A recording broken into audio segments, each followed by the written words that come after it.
അസ്സലാമു അലൈക്കും വറഹ്മത്തുള്ളാഹി. അൽഹംദുലില്ലാഹ് വസ്സലാത്തു വസ്സലാമു അലാ റസൂലില്ലാഹ് വഅലാ ആലിഹി വസഹ്ബിഹി അജ്മഈൻ. അമ്മാ ബഅദ്. തഖ്വല്ലാഹി ഇബാദല്ലാഹ്. സ്നേഹാദരണീയരായ സഹോദരങ്ങളെ, സഹോദരിമാരെ, നല്ലവരായ വിദ്യാർത്ഥിനികൾ, ജീവിതത്തിൻ്റെ എല്ലാ മേഖലകളിലും റഹ്മാനായ അള്ളാഹുവിൻ്റെ വിധിവിലക്കുകൾ കഴിവിൻ്റെ പരമാവധി സൂക്ഷിച്ച് നല്ല ഭക്തരായി ജീവിക്കണം എന്ന് എന്നോടെന്ന പോലെ ഓരോരുത്തരോടും ഉണർത്തുകയാണ്. അള്ളാഹു നമ്മെ എല്ലാവരെയും അനുഗ്രഹിക്കുമാറാകട്ടെ. ഒറ്റ സെക്കൻഡ് ഒന്ന് എഴുന്നേറ്റ് നിൽക്കും. വെറും 15 മിനിറ്റേ ക്ലാസ് എടുക്കുള്ളൂ. ഒന്ന് എഴുന്നേറ്റ് നിൽക്കും. ബിസ്മില്ലാ.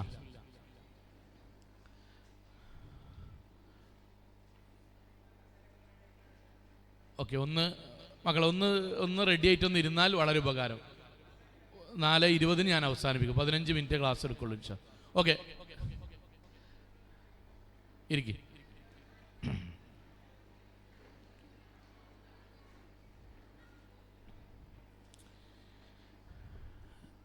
വളരെ സന്തോഷമുള്ള മണ്ഡലം സമ്മേളനത്തിലാണ് നമ്മളെല്ലാവരും ഉള്ളത്.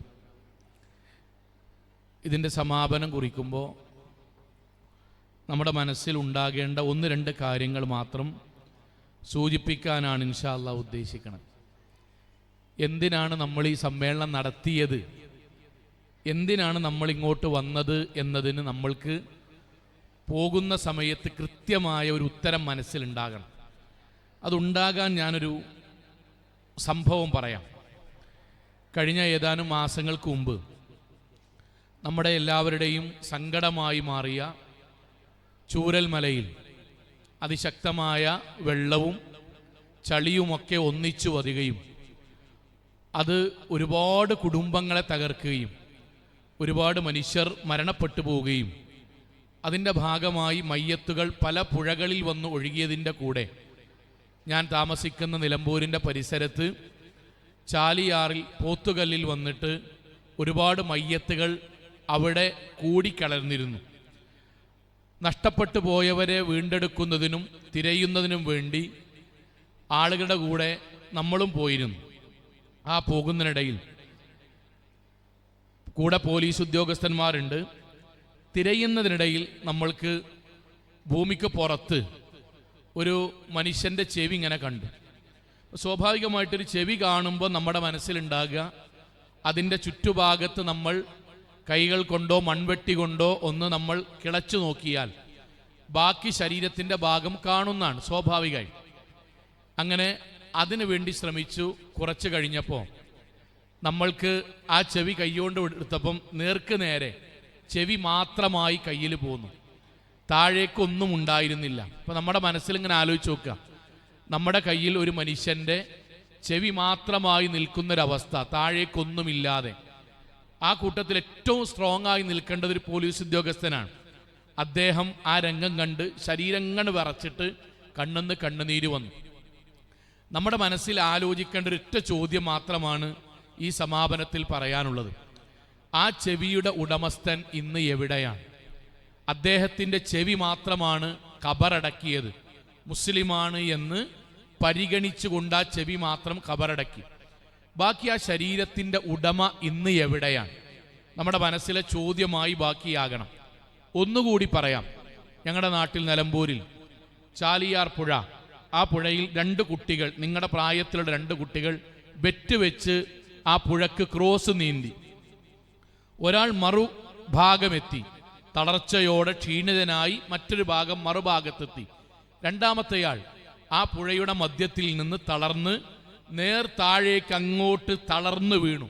കുമിളകൾ മുകളിലേക്ക് പൊന്തി. പിറ്റേ ദിവസം പാറമടക്കടയിൽ നിന്ന് ആ കുട്ടിയുടെ ചുണ്ടുഭാഗം, അതേപോലെ കൺപീലികൾ, ജനനേന്ദ്രിയങ്ങൾ, കാലിൻ്റെ ഭാഗങ്ങൾ, അല്പം മത്സ്യമൊക്കെ കഴിച്ച മാത്രയിൽ അവൻ്റെ ബോഡി അല്പമൊക്കെ അളിഞ്ഞ രൂപത്തിൽ ലഭിക്കുകയും ചെയ്തു. അവൻ്റെ കൂട്ടുകാർ ഇന്ന് അതിനുശേഷവും അവൻ്റെ കലാലയത്തിൽ പോകുന്നു, ഗ്രൗണ്ടിൽ കളിക്കുന്നു, എല്ലാം ചെയ്യുന്നു. പക്ഷെ അവൻ ഇപ്പോൾ എവിടെ? ഈ 2 ചോദ്യങ്ങൾ നമ്മുടെ മനസ്സിൽ ഉണ്ടാകണം. നമ്മൾ ഈ സമ്മേളനം കഴിഞ്ഞ് പോകുമ്പം നമ്മുടെ മനസ്സിൽ ഉണ്ടാകേണ്ട ചോദ്യം, ആ ചെവിയുടെ ഉടമസ്ഥൻ ഇന്ന് എവിടെയാണ്? ആ കുട്ടി വെള്ളത്തിനടിയിലേക്ക് പോയ ആൾ ഇന്ന് എവിടെയാണ്? അതിൻ്റെ ഉത്തരം നമ്മൾക്കറിയാം. ഇന്ന ഇലൈന ഇയാബഹും സുമ്മ ഇന്ന അലൈന ഹിസാബഹും. അവർ അള്ളാഹുവിൻ്റെ ചോദ്യത്തിന് ഉത്തരം നൽകുവാൻ അവരുടെ പ്രായത്തിൽ അള്ളാഹുവിൻ്റെ പക്കലേക്ക് പോയതാണ്. അഥവാ നമ്മുടെ ജീവിതത്തിനിടയിൽ അള്ളാഹ് ചില കാര്യങ്ങൾ നമ്മളോട് ചെയ്യാൻ വേണ്ടി ഏൽപ്പിച്ചു. ആ ഏൽപ്പിച്ച കാര്യങ്ങൾ നമ്മൾ ചെയ്തിട്ടുണ്ടോ എന്ന് പരിശോധിക്കുവാൻ അള്ളാഹു വിളിച്ചു കൊണ്ടുപോയതാണ് അവരെ. നമ്മൾ ഇന്ന് ഭൂമിക്ക് മുകളിലാണ്, ഞാനും നിങ്ങളും ഇന്ന് ഭൂമിക്ക് മുകളിലാണ്. ഒരു വർഷത്തിനുള്ളിൽ ചിലപ്പോൾ നമ്മളിൽ ചിലരെങ്കിലും, 5 വർഷത്തിനുള്ളിൽ ചിലപ്പോൾ നമ്മളിൽ കുറേ പേരെങ്കിലും ഭൂമിക്ക് നേരെ താഴേക്ക് വരും. അതിന് നമ്മൾ പോകുന്ന ഏതെങ്കിലും ഒരു കല്യാണ വീട്ടിൽ കറങ്ങുന്നൊരു ഫാനിലേക്ക് നമ്മുടെ ഷാള് അറിയാതെ പോയാൽ അതോടുകൂടി നമ്മൾ ഭൂമിക്കടിയിലേക്കായി.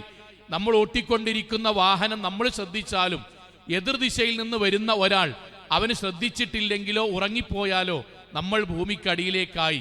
നമ്മൾ ഇസ്തിരി ഇടുന്ന സമയത്ത് കയ്യിൽ അറിയാതെ വെള്ളമുണ്ടായി ഷോക്ക് വന്നാൽ നമ്മൾ ഭൂമിക്കടിയിലായി. അങ്ങനെ നമ്മൾ ഭൂമിക്കടിയിലേക്കായാൽ നമ്മുടെ അടുക്കലേക്കും അള്ളാഹുവിൻ്റെ മലക്കുകൾ വന്ന് നമ്മളോട് ഏതാനും ചില കാര്യങ്ങൾ ചോദിക്കുമ്പം അവിടെ നമ്മൾക്ക് സന്തോഷിക്കുവാൻ നമ്മൾക്ക് കഴിയണം. അല്ല എങ്കിൽ ലോകത്തെ ഏറ്റവും വലിയ വിഡ്ഢികളും ലോകത്തെ ഏറ്റവും വലിയ ഹതഭാഗ്യവാന്മാരും നമ്മളാകും. നമ്മൾ തൗഹീദ് കിട്ടിയവരാണ്, നമ്മൾ മുജാഹിദുകളാണ്, നമ്മുടെ മഹലിൽ നിന്ന് ബാങ്ക് കേൾക്കുന്നുണ്ട്, നമ്മുടെ മാതാപിതാക്കളെല്ലാം ഈ ദീനിയായി ജീവിച്ചവരാണ്. എന്നിട്ടിത് കിട്ടിയിട്ടും സ്വർഗത്തിൽ പോകാൻ കഴിയാതെ വരിക എന്നത് ലോകത്തെ ഏറ്റവും വലിയ ദാലിക ഖുസ്റാൻ മുബീൻ. അതുകൊണ്ട് 1-2 കാര്യങ്ങൾ ശ്രദ്ധിക്കണം. ഒന്നാമത്തേത്, നമ്മൾ മരിക്കുമ്പോൾ പൂർണ്ണ മുസ്ലിമായി മരിക്കണം എന്ന് നമ്മൾക്ക് നിയ്യത്തുണ്ടാകണം. അതിന് 5 വക്ത് നിസ്കാരം ഒരു കാരണവശാലും ഒഴിവാക്കുകയില്ല എന്ന് തീരുമാനിക്കാൻ കഴിയണം. ഈ സമ്മേളനം കൊണ്ട് എന്ത് കിട്ടി എന്ന് നമ്മളോട് ഒരാൾ ചോദിച്ചാൽ നമ്മൾക്ക് പറയാൻ കഴിയണം, ഉറപ്പായിട്ടും 5 വക്ത് നിസ്കാരം ഞാൻ മരിക്കുന്നത് വരെ ഒഴിവാക്കുകയില്ല എന്ന് തീരുമാനിച്ചു. എന്തുകൊണ്ടാണെന്നറിയുമോ മക്കളെ? നിസ്കാരം ഒരു വക്ത് ഒഴിവാക്കി തൗബ ചെയ്യാതെ നമ്മൾ മരിച്ചാൽ, പ്രവാചകന്റെ വാക്ക് അൽ അഹദുല്ലദീ ബൈനനാ വബൈനഹുമുസ് സ്വലാ ഫമൻ തറക്കഹാ ഫഖദ് കഫറ. ഒരാൾ നിസ്കാരം ഒരു വക്ത് ഒഴിവാക്കി, കല്യാണത്തിന്റെ പേരിൽ, സൽക്കാരത്തിന്റെ പേരിൽ, ടൂറിന്റെ പേരിൽ, കലാമേളന്റെ പേരിൽ, സ്പോർട്സിന്റെ പേരിൽ, നാട്ടിൽ നടക്കുന്ന വാർഷികത്തിന്റെ പേരിൽ ഒഴിവാക്കി തൗബ ചെയ്യാതെ മരിച്ചാൽ അയാൾ കാഫിറായ ഒരു മനുഷ്യൻ മരിക്കുന്നതിന് സമാനമാണ്. എന്താണ് അങ്ങനെ പറഞ്ഞാൽ? സാധാരണ നമ്മൾ പറയാറുണ്ട്, എന്താണ് അങ്ങനെ പറഞ്ഞാൽ? അവനവന്റെ വീട്ടിൽ വൈക്കോലും കാടിവെള്ളവും കൊടുത്തു വളർത്തുന്ന ഒരു കന്നുകാലി ചത്ത് മലക്കുന്നത് പോലെ അവനവന്റെ വീടിന്റെ മുകളിലൂടെ പറന്നു പോകുന്ന ഒരു കാക്ക ഇലക്ട്രിക് ഷോക്ക് കമ്പ് കെട്ടി താഴേക്ക് ചത്ത് വീഴുന്നത് പോലെ മുസ്ലിമായി ജനിച്ചിട്ടും കാഫിറായി മരിക്കേണ്ടി വരുന്നൊരു ദുരന്തം നമ്മൾക്കുണ്ടാകരുത് എന്നതാകണം നമ്മുടെ ഒന്നാമത്തെ തീരുമാനം. മെഹറാജ് യാത്രയിൽ പ്രവാചകൻ സല്ലല്ലാഹു അലൈഹി വസല്ലമക്ക് 1, 2, 3 കുറെ കാഴ്ചകൾ കാണിപ്പിച്ചു കൊടുത്തു. അതിലൊന്നെന്തെന്നറിയുമോ മക്കളെ? നമ്മുടെ മനസ്സിൽ നിന്ന് പോകരുത്. എപ്പോൾ പോകരുത്? നമ്മുടെ മനസ്സിൽ നിന്ന് ഒരിക്കലും പോകരുത്. കൂട്ടുകാരികൾ ടൂർ പോകുന്ന സമയത്ത് നിസ്കരിക്കണ്ടേ എന്ന് നമ്മൾ ചോദിക്കുമ്പം നീ വലിയ മുത്തഖി എന്ന് അവർ പറയുമെന്ന് വിചാരിച്ച് നിസ്കരിക്കാതിരിക്കുമ്പോഴും, നമ്മൾ ഗ്രൗണ്ടിലേക്ക് കളിക്കാൻ വേണ്ടി പോകുമ്പം നിസ്കരിക്കല്ലേ നമ്മൾ പറഞ്ഞാൽ ഈ എന്നാ നന്നായത് എന്നവൻ ചോദിക്കും. അതുകൊണ്ട് ഞാൻ കളിയാക്കൽ കൊള്ളാൻ വയ്യ, അതുകൊണ്ട് നിസ്കാരം ഒഴിവാക്കുകയാണ് എന്ന് നമ്മൾ വിചാരിക്കുമ്പോഴും, നമ്മൾ 2 or 3 ആളുകൾ ഒന്നിച്ച് കല്യാണങ്ങൾക്കും സൽക്കാരങ്ങൾക്കും പോകുമ്പം ഞാൻ നിസ്കരിക്കാൻ നിന്നാൽ ഓലിന്നെ പറിച്ച് ബാക്കിയുള്ളതൊക്കെ പറയും. എൻ്റെ സ്വഭാവം, എൻ്റെ ബാക്കി ഇബാദത്തുകൾ, എൻ്റെ പണ്ടത്തെ തെറ്റക്കോലെടുത്ത് പറയും. ഈ എന്നാ നന്നായതെന്ന് ചോദിക്കും. അതുകൊണ്ട് ഞാൻ തൽക്കാലം അവരുണ്ടാകുമ്പോൾ നിസ്കരിക്കണില്ല എന്ന് നമ്മൾ തീരുമാനിക്കുമ്പോൾ അപ്പോൾ ഈ പറഞ്ഞ സംഭവം ഓർമ്മ വരണം. പ്രവാചകൻ സല്ലല്ലാഹു അലൈഹി വസല്ലമ കണ്ട രംഗം, 2 മനുഷ്യരെ നിർത്തുന്നു. ഒരാളുടെ കയ്യിൽ വലിയൊരു പാറക്കഷ്ടമുണ്ട്. ആ പാറക്കഷ്ടം കൊണ്ട് നിൽക്കുന്ന വ്യക്തിയുടെ തലക്ക് ആഞ്ഞടിക്കുന്നു. തല പൊട്ടിപ്പിളരുന്നു, രക്തം പുറത്തേക്ക് വരുന്നു. അയാൾ വാവിട്ട് നിലവിളിക്കുന്നു. വീണ്ടും തല പൂർവ്വസ്ഥിതിയിലേക്ക് വരുന്നു, വീണ്ടും അടിക്കുന്നു, വീണ്ടും രക്തം വരുന്നു. അങ്ങേയറ്റം ദയനീയമായി കരയുന്ന ആ രംഗം കണ്ടിട്ട് പ്രവാചകൻ സല്ലല്ലാഹു അലൈഹി വസല്ലമ ജിബ്രീൽ അലൈഹിസ്സലാത്തു വസ്സലാം ചോദിക്കുന്നുണ്ട്, മൻ ഹാദാ വമാ ഹാദാ? ജിബ്രീലെ, ആരാണ് ഇയാൾ? എന്തിനാണ് ഇയാൾക്ക് നരകശിക്ഷയുടെ മുമ്പായി തന്നെ അതിശക്തമായ വേദന ലഭിക്കുന്ന ഈ ശിക്ഷ കൊടുക്കുന്നത്? അതിന് ജിബ്രീൽ അലൈഹിസ്സലാത്തു വസ്സലാം നൽകിയ മറുപടി, യുളീഊന സ്വലാ വയത്തബിഉൽ ഹവാ. നിസ്കാരം എന്നും ഒഴിവാക്കുന്നവരാണ് എന്നല്ല, നിസ്കരിക്കണ്ട എന്ന് വാദമുള്ളവരാണ് എന്നല്ല. യുളീഊന സ്വലാ വയത്തബിഉൽ ഹവാ. ഇടക്കിടക്കവർ സ്വന്തം താല്പര്യങ്ങളും ഇഷ്ടങ്ങളും വരുമ്പോൾ നിസ്കാരം ഒഴിവാക്കുന്നവരാണ്. കൂട്ടുകാരുടെ കൂടെ കലാമേളക്ക് പോകുമ്പം ഞാൻ പിന്നെ എങ്ങനെ നിസ്കരിക്കും? ഞാൻ സ്പോർട്സിന് വേണ്ടി ജേഴ്സി അണിഞ്ഞ് ട്രൗസർ ഇട്ട് നിൽക്കുമ്പോൾ ഞാൻ എങ്ങനെ നിസ്കരിക്കും? ഞാൻ ചങ്ങാതിമാരുടെ കൂടെ സ്കൂളിൽ നിന്ന് ടൂർ പോകുമ്പം എങ്ങനെ നിസ്കരിക്കും? അവിടെ നമ്മുടെ ഈ സമ്മേളനത്തിൽ പങ്കെടുത്ത നമ്മൾ ഗ്രൗണ്ടിന്റെ സൈഡിൽ നിന്ന് നിസ്കരിച്ചാലും, തൊട്ടപ്പുറത്തെ വീട്ടിൽ പോയി ഞാൻ സിറ്റൗട്ട് നിസ്കരിക്കട്ടെ എന്ന് ചോദിച്ച് നിസ്കരിച്ചാലും, ഇരിക്കുന്ന വാഹനത്തിൽ ബിസ്മി ചൊല്ലി കൈകൾ ശുദ്ധമായ പ്രതലത്തിൽ ഇങ്ങനെ തടവി മുഖം ഒരു തവണയും മുൻകൈകൾ ഓരോ തവണയും തടവി ഇരുന്നേടത്ത് വെച്ച് നിസ്കരിക്കുന്നവരായി നമ്മൾ മാറണം. അതാണ് ഒന്നാമത്തെ തീരുമാനം. രണ്ടാമത്തേത്, നമ്മുടെ ജീവിതത്തിൽ ഏറ്റവും കൂടുതൽ നമ്മൾ സ്നേഹിക്കുന്ന നമ്മുടെ പ്രിയപ്പെട്ട മാതാപിതാക്കളെ വഞ്ചിക്കുന്നവരും ചതിക്കുന്നവരുമായി നമ്മൾ മാറുകയില്ല എന്ന് നമ്മൾക്ക് തീരുമാനിക്കാൻ കഴിയണം. ഞാൻ പലപ്പോഴും ആലോചിക്കാറുണ്ട്, മക്കളൊന്ന് ആലോചിച്ച് നോക്കൂ, നമ്മളെ ആരെയെങ്കിലും നമ്മുടെ കൂട്ടത്തിൽ ഒരാളെ ഈ സ്റ്റേജിലേക്ക് കൊണ്ടുവന്ന് ഇവിടെ ആളുകൾക്കിടയിൽ വെച്ച് അയാളെ നമ്മൾ ആരെങ്കിലും പരിഹസിച്ചാൽ നിനക്ക് നാണമുണ്ടോ, നിനക്കുളുപ്പുണ്ടോ എന്ന് നമ്മൾ ഈ സ്റ്റേജിൽ കൊണ്ടുവന്നിട്ട് ആരെങ്കിലും ചോദിച്ചാൽ പിന്നീട് നമ്മൾ വീട്ടിൽ പോയി പറയുക, ഇമ്മ ഇനി ഞാൻ ആ സമ്മേളനത്തിൽ പങ്കെടുക്കൂല, കാരണം അത്രയും ആളുകൾക്കിടയിൽ വെച്ചിട്ട് എന്നെ അവർ പേരെടുത്തു പറഞ്ഞ് എനിക്ക് നാണമുണ്ടോ, ഉളുപ്പുണ്ടോ, ലജ്ജയില്ലേ എന്ന് ചോദിച്ചു, എനിക്ക് അപമാനമുണ്ടായി, ഇനി ഞാൻ ആ സമ്മേളനത്തിൽ പങ്കെടുക്കൂല. നമ്മളോട് ഒന്നോ രണ്ടോ ആളുകൾ നമ്മളെക്കുറിച്ച് എന്തെങ്കിലും ഒന്ന് ചോദിക്കുമ്പോഴേക്കും നമ്മൾക്ക് സങ്കടം വരുന്നുണ്ടെങ്കിൽ, പ്രിയപ്പെട്ട മക്കളെ, വിവാഹത്തിന്റെ മുമ്പ് നമ്മൾ ഏതെങ്കിലും ഒരു അവിഹിതമായ ബന്ധത്തിൽ പെടുമ്പോൾ സംഭവിക്കുന്നതെന്നറിയുമോ? ഒരാളുടെ കൂടെ ചാടിപ്പോവുകയോ അങ്ങാടി മുഴുവൻ അതറിയുകയോ ആളുകൾക്കിടയിൽ നമ്മളുടെ ബന്ധത്തെക്കുറിച്ച് പരസ്യമാവുകയോ ചെയ്യുമ്പം 19 കൊല്ലമായി നിസ്കരിച്ച് നോമ്പ് നോറ്റ് ജീവിക്കുന്ന സാധുവായ നമ്മുടെ ബാപ്പയും ഉമ്മയും അങ്ങാടിയിലൂടെ പോകുമ്പം ആളുകൾ മുഴുവൻ നമ്മുടെ വാപ്പാണ്ട് ഉമ്മാണ്ട് ചോദിക്കാൻ, നാണുണ്ടോ നിങ്ങൾക്ക്, ഉളുപ്പുണ്ടോ നിങ്ങൾക്ക്? നിങ്ങളുടെ മക്കൾ ഈ തോന്നിവാസം ചെയ്യുമ്പം നിങ്ങൾ പള്ളിക്കൊക്കെ ഒന്ന് നിസ്കരിച്ചിട്ട് വലിയ കാര്യമാണ്, നിങ്ങൾ ഖുർആൻ ഓതിയിട്ട് വലിയ കാര്യമാണ്. ജീവിതത്തിൽ സ്വന്തമായി ഒരു തെറ്റും ചെയ്യാതെ നമ്മളെ വളർത്തി എന്ന ഒരൊറ്റ തെറ്റ് മാത്രം ചെയ്തതിന്റെ പേരിൽ അങ്ങാടിയിൽ മാതാപിതാക്കൾ, നമ്മുടെ മാതാപിതാക്കൾ വഷളാകുന്നുണ്ടെങ്കിൽ, സങ്കടപ്പെടുന്നുണ്ടെങ്കിൽ, പാതിരാവിൽ കരയുന്നുണ്ടെങ്കിൽ, അള്ളാഹുവിന്റെ നേരവർ കൈകൾ ഉയർത്തുന്നുണ്ട് എങ്കിൽ പിന്നെ നമ്മൾ ജീവിക്കുന്നതിൽ എന്തർത്ഥമാണുള്ളത്? അതുകൊണ്ട് ബാപ്പാനും ഉമ്മാനും ചതിക്കുന്ന, അവനവന്റെ ജീവിതത്തിൽ നരകത്തിലേക്ക് എത്തിക്കുന്ന ഒരു അവിഹിതമായ ബന്ധത്തിലും നമ്മുടെ MSMന്റെ കുട്ടികളും മുസ്ലിം കുട്ടികളും ഉണ്ടാവുകയില്ല എന്ന് നമ്മൾക്ക് ധീരമായി തീരുമാനിക്കാൻ കഴിയണം. ഒരു കാര്യം ഉറപ്പാണ്, നമ്മൾ ഏതെങ്കിലും ഒരു അവിഹിത ബന്ധത്തിൽ തുടർന്നാൽ അവിടെ നാവ് കൊണ്ട് വ്യഭിചാരം നടക്കും, കൈകൾ കൊണ്ട് വ്യഭിചാരം നടക്കും, കണ്ണുകൊണ്ട് വ്യഭിചാരം നടക്കും, മനസ്സുകൊണ്ട് വ്യഭിചാരം നടക്കും. മാതാപിതാക്കളെ ചതിക്കേണ്ടി വരും, അധ്യാപകരോട് കള്ളം പറയേണ്ടി വരും, ജേഷ്ഠാനിയന്മാരോട് പൊള്ളത്തരം പറയേണ്ടി വരും, അധ്യാപകരോട് നമ്മൾ വിശ്വാസവഞ്ചന കാണിക്കേണ്ടി വരും. എല്ലാത്തിനും പുറമെ ഖുർആനിന്റെ ആയത്തിനും ഹദീസിനും നമ്മൾക്ക് നിഷേധികളാകേണ്ടി വരും. 100 തെറ്റുകൾ ഒന്നിച്ച് ചെയ്തിട്ടാണ് ഒരു അവിഹിത ബന്ധം സ്ഥാപിക്കപ്പെടുക. ഞാൻ ഇന്നും ആലോചിക്കുന്നു, കോഴിക്കോട് ജില്ലയിൽ ദത്തെടുത്ത് വളർത്തിയ ഒരു കുട്ടി ഉണ്ടായിരുന്നു, ഒരു ഉമ്മയുപ്പയും മക്കളില്ല, ദത്തെടുത്ത് വളർത്തിയതാണ്. 19 വയസ്സ് വരെ ആ കുട്ടിയെ സ്വന്തം ഉമ്മയുപ്പയെ പോലെ നോക്കി അവർ രണ്ടുപേരും. 19ാമത്തെ വയസ്സിൽ ആ നാട്ടിൽ ഒരു ഓട്ടോറിക്ഷ ഡ്രൈവറുടെ കൂടെ ഉറങ്ങിപ്പോയി. അന്ന് വൈകുന്നേരം തിരിച്ചു വരും എന്ന് പ്രതീക്ഷിച്ച് കാത്തിരുന്നു, പക്ഷേ തിരിച്ചു വന്നില്ല. ഉപ്പാക്ക് സ്ട്രോക്ക് ഉണ്ടായി. ഞാൻ ചെല്ലുന്ന സമയത്ത് കാണുന്നത് വീൽ ചെയറിൽ ഉപ്പ ഇരിക്കുകയും പാതിഭാഗം മാത്രം തുറന്ന ചുണ്ടിലൂടെ വായിലൂടെ സ്പൂണിൽ മിക്സിയിൽ കഞ്ഞിയടിച്ച് സ്പൂണിലേക്കാക്കി ആ ദ്വാരത്തിലൂടെ വായുടെ പകുതി ഭാഗത്തിലൂടെ അതൊഴുക്കിക്കൊടുത്ത് വായ കുലുക്കുന്ന ഉമ്മയെയാണ്. ആ ഉമ്മയോടും ആ ഉപ്പയോടും മക്കളെ നമ്മൾക്ക് തെളിയിച്ചു കൊടുക്കാൻ കഴിയണം, നമ്മൾ ചെയ്യുന്ന തോന്നിയാസല്ല എന്നുള്ളത്. നമ്മൾ നടത്തുന്ന പ്രേമനാടകം അത് ഹറാമല്ല എന്ന് ആ വാപ്പാക്കും ഉമ്മാക്കും തെളിയിച്ചു കൊടുക്കാൻ കഴിയണം. ദുനിയാവിൽ കഴിയൂല. അതുകൊണ്ട് മാതാപിതാക്കളെ ചന്ദിക്കുന്ന ഒരു ബന്ധമുണ്ട് എങ്കിൽ അതൊഴിവാക്കി ഓഡിറ്റോറിയത്തിൽ നിന്നിറങ്ങണം, അല്ലെങ്കിൽ ഈ വന്നിരിക്കുന്നതിൽ ഒരു ഫലവുമില്ലാതെയായിത്തീരും. മൂന്നാമത്തേത്, അവനവന്റെ ജീവിതത്തിൽ അള്ളാഹു ഹറാമാക്കിയ കാഴ്ചകളും കേൾവികളും നമ്മുടെ ഫോണിൽ നിന്നും നമ്മുടെ സിസ്റ്റങ്ങളിൽ നിന്നും നമ്മൾ മാറ്റി നിർത്താൻ നമ്മൾക്ക് കഴിയണം. ഞാൻ എൻ്റെ പ്രിയപ്പെട്ട മക്കളോട് പറയാൻ, മക്കളെ, നിങ്ങൾക്കറിയുമോ നമ്മൾ സ്വർഗത്തിന്റെ വഴിയിലാണോ നരകത്തിന്റെ വഴിയിലാണോ എന്ന് നമ്മൾക്ക് തിരിച്ചറിയാൻ ലളിതമായൊരു മാർഗമുണ്ട്. ആ മാർഗം ഏതെന്നറിയുമോ? ഇപ്പോൾ നമ്മൾ ഇരിക്കുന്ന സദസ്സിൽ നമ്മുടെ ഈ ഓഡിറ്റോറിയം ഒന്നാകെ താഴേക്ക് വീണു എന്ന് സങ്കല്പിക്കുക. ഞാനടക്കം മുഴുവൻ ആളുകളും അതിൽ മരിച്ചുപോയി എന്ന് വെക്കുക.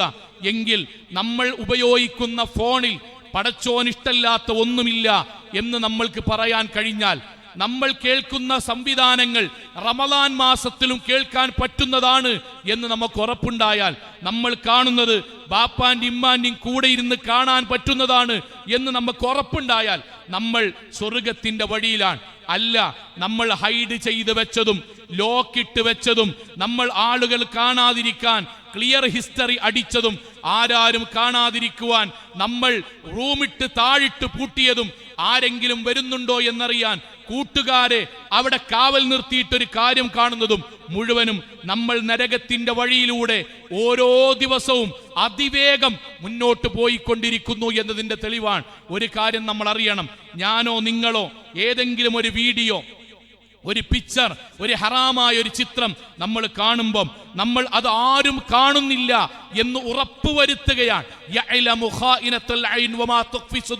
നമ്മൾ എന്തൊക്കെ താഴിട്ട് പൂട്ടിയാലും ഏതൊക്കെ പാസ്വേഡ് ഇട്ടാലും മാതാപിതാക്കൾക്ക് അത് കാണാൻ കഴിഞ്ഞിട്ടില്ലെങ്കിലും ഹൃദയത്തെക്കുറിച്ചറിയുന്ന, കണ്ണ് നൽകിയ, നാവ് നൽകിയ, റൂമിൽ പ്രകാശം നൽകിയ, ജീവൻ നൽകിയ, നമ്മൾ സ്വിച്ചിടുന്ന സമയത്ത് ആ സ്വിച്ചിടാൻ കഴിവ് നൽകിയ, നമ്മുടെ ഓരോ ചലനത്തെയും നിയന്ത്രിക്കുന്ന മലിക്കുൽ ജബ്ബാറായ അള്ളാഹ് അത് കണ്ടുകൊണ്ടിരിക്കുന്നുണ്ട്. മലക്കുകൾ രേഖപ്പെടുത്തി വെക്കുന്നുണ്ട്. നാളെ പരലോകത്ത് യൗമ തുബ്ല സറായിർ, നമ്മൾ റൂമുകൾക്കകത്ത്, നമ്മൾ ഗ്രൗണ്ടിന്റെ സൈഡ് ഭാഗത്ത്, ടൂറിസ്റ്റ് ബസിന്റെ ബാക്ക് ഭാഗത്ത് മാതാപിതാക്കളോട് ട്യൂഷനുണ്ട് എന്ന് പറഞ്ഞ് മറ്റൊരാളുടെ കൂടെ കൂൾബാറിൽ ആരും കാണാത്ത ഇരുട്ടിന്റെ റൂമിന്റെ ഉള്ളിൽ പോയി നമ്മൾ നടത്തിയത് മുഴുവനും അള്ളാഹു ഇതേപോലെ ഈ പുറത്ത് കാണുന്നത് പോലെ സ്ക്രീനുകളിൽ അള്ളാഹു കാണിച്ചു കൊടുക്കും. എന്നിട്ട് പബ്ലിക്കിന്റെ മുന്നിൽ അള്ളാഹു തെളിയിക്കും നമ്മൾ ആരായിരുന്നു എന്ന്. അന്ന് നമ്മളെ ബൈക്കിന്റെ പിന്നിൽ വെച്ച് കൊണ്ടുപോയ കുടുംബക്കാർ നമ്മൾക്കെതിരെ തിരിയും. നമ്മൾക്ക് ഭക്ഷണം വാങ്ങിത്തന്നവർ നമ്മൾക്കെതിരെ തിരിയും.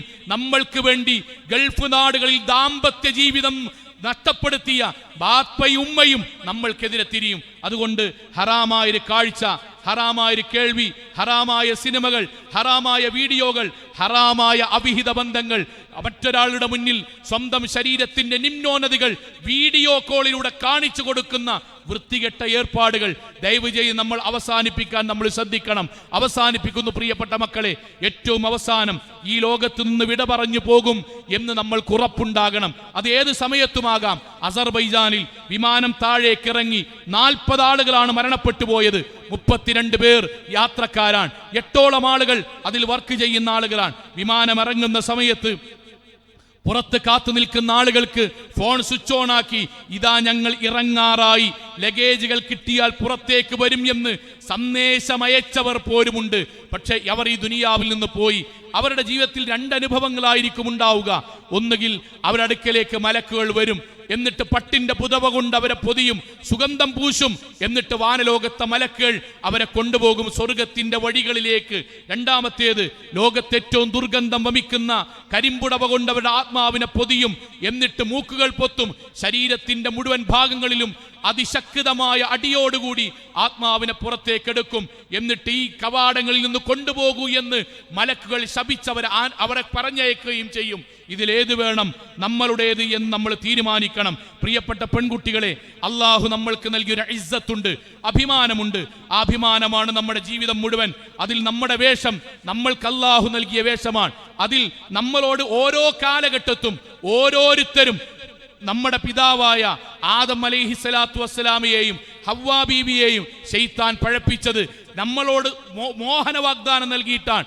ഇതെല്ലാം ഈ പഴങ്ങളെല്ലാം അള്ളാഹു നമ്മളോട് നിങ്ങളോട് കഴിക്കാൻ വേണ്ടി പറഞ്ഞിട്ട് അതുമാത്രം കഴിക്കരുത് എന്ന് പറഞ്ഞത്, നിങ്ങളെങ്ങാനത് കഴിച്ചാൽ നിങ്ങൾ മലക്കുകളായി തീരും, നിലവിലുള്ളതിനേക്കാൾ ഉന്നതന്മാരായി തീരും എന്നതുകൊണ്ടാണ് എന്ന് പ്രലോഭിപ്പിച്ചിട്ടാണ് അള്ളാഹുവിന്റെ നിയമത്തിനെതിരെ അവരെ കൊണ്ട് ചെയ്യിപ്പിച്ചത്. അതുപോലെ അള്ളാഹുവിന്റെ നിയമങ്ങൾക്കെതിരെ നമ്മളെ കൊണ്ട് ചെയ്യിപ്പിക്കുന്ന ശൈത്വാന്റെ കൂട്ടാളികളുണ്ട്. നമ്മളോട് മുഖമക്കന ധരിക്കാൻ വേണ്ടി പറഞ്ഞാൽ പകുതി വരെ തട്ടമിട്ടാലാണ് നിന്നെ കാണാൻ ഭംഗി. നമ്മളോട് ഇസ്ലാമികമായ വേഷം ധരിക്കാൻ വേണ്ടി പറഞ്ഞാൽ ഔറത്ത് കാണിച്ചാലാണ് നിന്നെ കാണാൻ ഭംഗി. നമ്മളോട് ദീനിയായി ജീവിക്കാൻ വേണ്ടി പറയുമ്പം അങ്ങനെ ജീവിക്കാതിരുന്നാലാണ് സ്വാതന്ത്ര്യം. ഇസ്ലാമികമായ നിയമങ്ങൾ പാലിച്ച് ഒരാണും പെണ്ണും ജീവിക്കണമെന്ന് പറയുമ്പോൾ കൈകൊടുത്താൽ, മടിയിലിരുന്നാൽ, അവന്റെ കൂടെ ബൈക്കിൽ ഒന്നിച്ചു പോയാൽ, ഒറ്റക്കായാൽ എന്താണ് പ്രശ്നം? അതാണ് സ്വാതന്ത്ര്യം എന്ന് ശൈത്വാനും അവന്റെ പിൻഗാമികളും നമ്മളെ പഠിപ്പിക്കുമ്പോൾ നമ്മുടെ മുന്നിൽ അഭിമാനത്തോടെ അന്തസ്സോടെ നമ്മൾക്ക് പറയാൻ കഴിയണം, അല്ലാഹുവാണ് വലുത്, പ്രവാചകനാണ് വലുത്, എനിക്കെന്റെ ദീനാണ് വലുത്. സ്വർഗം തരാമെന്ന് പറഞ്ഞത് നടീനടന്മാരല്ല, അല്ലാഹുവാൻ. നരകത്തിൽ നിന്ന് രക്ഷപ്പെടുത്താമെന്ന് പറഞ്ഞത് ഈ നാട്ടിൽ എന്റെ കൂട്ടുകാരല്ല, അല്ലാഹുവാൻ. ഖബർ ശിക്ഷയിൽ നിന്ന് രക്ഷപ്പെടുത്തുമെന്ന് പറഞ്ഞത് എന്റെ ആരുമല്ല, എന്റെ സോഷ്യൽ മീഡിയ ഫ്രണ്ട്സ് അല്ല, അല്ലാഹുവാൻ. ആ അല്ലാഹുവിന് കീഴൊതുങ്ങുന്ന, അവനിഷ്ടപ്പെടുന്ന അനമിനൽ മുസ്ലിമീൻ എന്ന് പറയുന്ന മുസ്ലിമായി ഞാൻ ജീവിക്കും. സുബഹി മുക്ക് മുതൽ നാളെ മുതൽ ഞാൻ എഴുന്നേറ്റ് തുടങ്ങും. യുവാക്കളെ, നല്ലവരായ വിദ്യാർത്ഥികളെ, പിതാവിന്റെ കൂടെ സുബഹിക്ക് പോയി തുടങ്ങുക. ഒരു ദിവസം ഒരു പേജെങ്കിലും ഖുർആൻ ഓതുന്ന ശീലം നമ്മളിൽ ഉണ്ടാക്കുക. ഹറാമായ ബന്ധങ്ങളിൽ നിന്ന് നമ്മൾ മാറി നിൽക്കുക. നമ്മുടെ മാതാപിതാക്കൾക്ക് അനുസരണയുള്ള, അവർക്ക് വേണ്ടി റബ്ബി റഹംഹുമാ കമാ റബ്ബയാനി സഗീറ എന്ന് പ്രാർത്ഥിക്കുന്ന മക്കളായി മാറുക. ഹറാമായി ഏതൊക്കെ ഗ്രൂപ്പുകളുണ്ടോ, ഏതൊക്കെ ടെലഗ്രാം ചാനലുകളുണ്ടോ, അതിൽ നിന്ന് നമ്മൾ മാറി നിൽക്കുക.